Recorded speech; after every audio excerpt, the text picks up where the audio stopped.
చెడుతనము వారి నోటికి తీయగా నుండెను,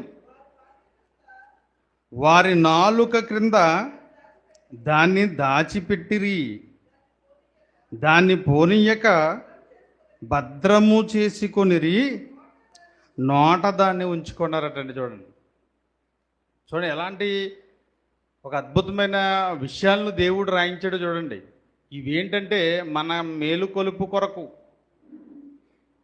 ఇవేంటంటే మనం దృష్టాంతములుగా ఉండటం కొరకు, నేర్చుకోవడం కొరకు, తెలుసుకోవడం కొరకు, మనల్ని జాగృత చేయడం కొరకు దేవుడు ఎలాంటి వచనాలని, వాక్యాలని చూడండి రాయించాడు. చెడుతనము వారి నోటికి తీయగా ఉంటుందంట. చూడండి అప్పుడప్పుడు మనకి మార్కెట్లో గట్టా మైక్ అనౌన్స్మెంట్లు చేస్తుంటారు,